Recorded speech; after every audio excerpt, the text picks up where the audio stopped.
Hello दोस्तों, आज हम बात करेंगे होम लोन के बारे में। जब भी आप होम लोन लेने के बारे में सोचते होंगे तो आपके मन में ये सवाल जरूर आते होंगे, जैसे कि आपको होम लोन लेना चाहिए या नहीं, या फिर आपको होम लोन कितने टाइम के लिए लेना चाहिए। साथ में हम ये भी समझने की कोशिश करेंगे कि अगर आपके पास कहीं से बल्क में पैसा आ जाता है आपकी ग्रेच्युटी से या आपके बिजनेस से, तो आपको ये पैसा कहीं इन्वेस्ट कर देना चाहिए या ये पैसा आपको होम लोन में डाल देना चाहिए। साथ पे होम लोन पे लगने वाले इंटरेस्ट और प्रिंसिपल से आप क्या इनकम टैक्स बेनिफिट ले सकते हैं, हम ये भी समझने की कोशिश करेंगे। और साथ में जब भी आप होम लोन लेते हैं तो आपको किन किन चीज़ों का ध्यान रखना चाहिए, हम ये भी समझने की कोशिश करेंगे। तो चलिए इन टॉपिक्स को एक एक करके डिटेल में समझते हैं, ताकि आप जब भी होम लोन लेने के बारे में सोचें तो आपको आसानी हो। पहला सवाल ये है, आपको होम लोन लेना चाहिए या नहीं। इसका आंसर दो चीज़ पर डिपेंड करता है। पहला, अगर आपके पास अपना पहले से कोई घर नहीं है तो आपको ज़रूर होम लोन लेना चाहिए, क्योंकि अगर आपके पास अपना घर नहीं है तो आप ज़रूर किराए के घर पे रह रहे होंगे, जिसके कारण उस घर का आपको हर महीने किराया भी देना पड़ रहा होगा, है ना। इसके बदले अगर आप होम लोन ले लेते हैं तो उस किराए के बराबर आप ईएमआई भर के अपना घर भी बना सकते हैं। दूसरा, अभी होम लोन पे इंटरेस्ट भी काफ़ी कम चल रहे हैं, जो कि अराउंड 7% है, और ये होम लोन पे लगने वाला इंटरेस्ट पहले 10% हुआ करता था। तो मेरी नज़रों में अभी होम लोन लेना अच्छा डिसीजन होगा। दूसरा सवाल ये आता है, आपको होम लोन कितना लेना चाहिए, क्योंकि अगर आप ज़्यादा होम लोन ले लेते हैं तो आपका महीने का बजट बिगड़ सकता है।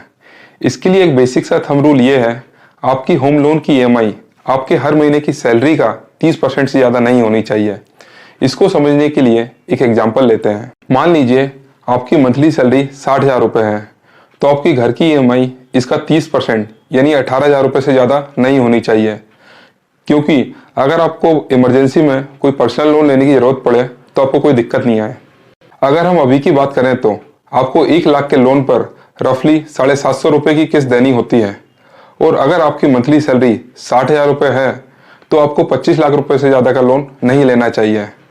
अपनी ईएमआई कैलकुलेट करने के लिए आप ईएमआई कैलकुलेटर भी डाउनलोड कर सकते हैं। तो इस तरीके से आप कैलकुलेट कर सकते हैं आपको होम लोन कितना लेना चाहिए। अब बात करते हैं आपको होम लोन लेते समय किन किन चीज़ों का ध्यान रखना चाहिए। पहला चीज़ होती है इंटरेस्ट रेट। आप अपने होम लोन के लिए उसी बैंक को चुनें जिसका इंटरेस्ट रेट सबसे कम है। दूसरा होता है आप फिक्स रेट को चुनें या फ्लोटिंग रेट को चुनें। पहले ये समझते हैं दोस्तों, फिक्स रेट और फ्लोटिंग रेट होते क्या हैं। सबसे पहले ये समझते हैं फ्लोटिंग रेट क्या होते हैं। फ्लोटिंग रेट जनरली फिक्स नहीं होते हैं, वो मार्केट की सिचुएशन के अकॉर्डिंग कम या ज़्यादा होते रहते हैं। जब भी रिजर्व बैंक ऑफ इंडिया अपना रेपो रेट बढ़ाता है तो आपके लोन पे लगने वाला इंटरेस्ट भी बढ़ जाता है, और जब भी रिजर्व बैंक ऑफ इंडिया अपना रेपो रेट घटाता है तो आपके लोन पे लगने वाला इंटरेस्ट भी कम हो जाता है। तो जनरली दोस्तों फ्लोटिंग रेट फिक्स नहीं होता है, और ये मार्केट की सिचुएशन के अकॉर्डिंग कम या ज़्यादा होता रहता है। दूसरा होता है फिक्स रेट। जैसे कि नाम से ही क्लियर है, इंटरेस्ट रेट इसमें फिक्स ही होता है। जब भी आपका लोन सैंक्शन होता है तो आपका होम लोन पे लगने वाला इंटरेस्ट उसी टाइम पे फिक्स कर दिया जाता है। भले ही मार्केट में इंटरेस्ट रेट 4% चले या 10%, आपके होम लोन पे लगने वाला इंटरेस्ट हमेशा फिक्स ही रहता है। अब सवाल आता है, आपको फिक्स रेट और फ्लोटिंग रेट में से किसको चूज करना चाहिए। मैं आपको फ्लोटिंग रेट चूज करने के लिए रिकमेंड करूंगा। इसके दो कारण हैं दोस्तों। पहला, फ्लोटिंग रेट में आपको कोई भी प्रीपेमेंट चार्ज नहीं देना होता है। इसको समझने के लिए एक एग्जांपल लेते हैं। मान लीजिए आपके पास कहीं से बल्क में पैसा आ जाता है, आप इस पैसे को आपके होम लोन में जमा कर सकते हैं, और इस पैसे को जमा करने के लिए आपको बैंक को कोई भी एक्स्ट्रा चार्ज नहीं देना होता है। दूसरा, बैंक आपसे फ्लोटिंग रेट में कम इंटरेस्ट चार्ज करती है, वहीं फिक्स रेट में ज़्यादा इंटरेस्ट चार्ज करती है। मान लीजिए अगर बैंक आपसे फ्लोटिंग में 7% का इंटरेस्ट चार्ज कर रही है तो बैंक आपसे फिक्स रेट के केस में 8% का इंटरेस्ट चार्ज करेगी। ऐसा बैंक इसलिए करती है ताकि बैंक अपना रिस्क कवर कर सके, और बैंक ये मान के चलती है कि आगे चल के रेट ऑफ इंटरेस्ट बढ़ सकते हैं। सो ये दो कारण है दोस्तों जिसके लिए मैं आपको होम लोन के लिए फ्लोटिंग रेट चूज करने के लिए कहूँगा। इसके अलावा आप जिस भी बैंक से लोन लेने का सोच रहे हैं वो आपको ऑनलाइन कितनी सर्विस प्रोवाइड कर रही है, आपको इस चीज़ का जरूर ध्यान रखना चाहिए। जैसे कि ऑनलाइन ईएमआई जमा करवा पाना, होम लोन अकाउंट का ट्रांसफर करवाना, क्योंकि आप छोटी सी छोटी चीज़ों के लिए बैंक के चक्कर नहीं लगाना चाहते हैं। तो आपको बैंक की सर्विस और अपने कन्वीनियंस का जरूर ध्यान रखना चाहिए, भले ही इसके लिए आपको 0.1 या 0.2% इंटरेस्ट ज़्यादा देना पड़ जाए। चौथा, आपको इस चीज़ का भी जरूर ध्यान रखना चाहिए कि आपका बैंक इंटरेस्ट पास ऑन करने में कितना तेज है। दोस्तों, जब भी आरबीआई रेपो रेट कम करता है तो आपकी बैंक को भी आपके लोन पे लगने वाला इंटरेस्ट उतना ही कम करना होता है। पर कुछ बैंक इसका बेनिफिट अपने कस्टमर को पहुंचाने तक कुछ टाइम ले लेती हैं या फिर उतना इंटरेस्ट रेट कम नहीं करती जितना आरबीआई ने इंटरेस्ट रेट कम किया है। इसको समझने के लिए एक एग्जांपल लेते हैं। मान लीजिए रिजर्व बैंक ऑफ इंडिया ने रेपो रेट में 2% की कटौती की है और आपकी बैंक ने सिर्फ 1% का बेनिफिट अपने कस्टमर को पहुंचाया है। इससे बचने के लिए आप जिस भी बैंक से लोन लेने का सोच रहे हैं उसके बारे में अच्छे से रिसर्च कर लें और ये रिसर्च करें कि कब कब आरबीआई ने रेपो रेट में कटौती की है और इसका बेनिफिट कब और कितने दिन बाद बैंक ने अपने कस्टमर तक पहुंचाया है। इसके अलावा आपको ये जरूर ध्यान रखना चाहिए कि जब भी आप होम लोन लें तो उसका इंश्योरेंस जरूर करवा लें, क्योंकि जब भी आप होम लोन लेते हैं और अनफॉर्चुनेटली आपको कुछ हो जाता है तो घर की ईएमआई देने की जिम्मेदारी आपकी फैमिली पे आती है और अगर आपकी फैमिली ईएमआई नहीं दे पाती है तो बैंक आपका घर बेच देता है और आपका बहुत लॉस हो सकता है।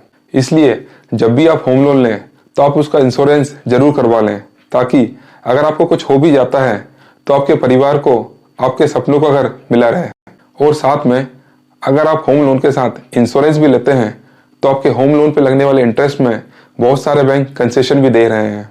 तो दोस्तों, इंश्योरेंस लेने के 2 फायदे हैं। पहला, अगर आपको कुछ हो जाता है तो उस घर का इस्तेमाल आपके बाद आपका परिवार भी कर सकता है। दूसरा, आपके लोन पे लगने वाला इंटरेस्ट में बैंक आपको कंसेशन भी देता है। तो जब भी आप होम लोन लें उसका इंश्योरेंस जरूर करवाएं।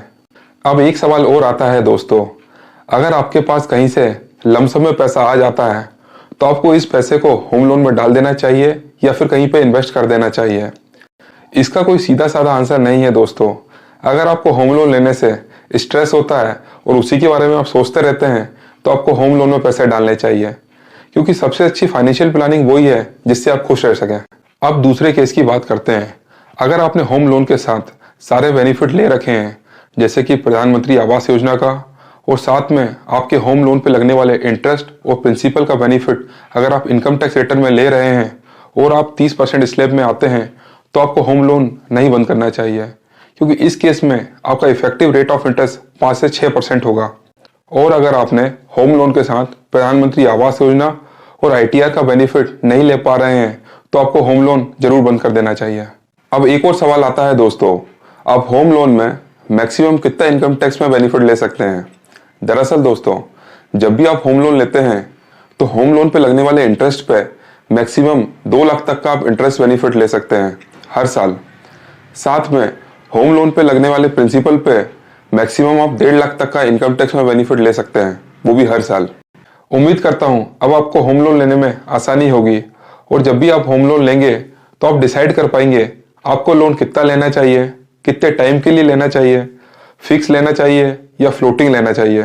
अगर आपको ये वीडियो पसंद आया है तो आप मेरे चैनल को सब्सक्राइब कर सकते हैं। Thank you.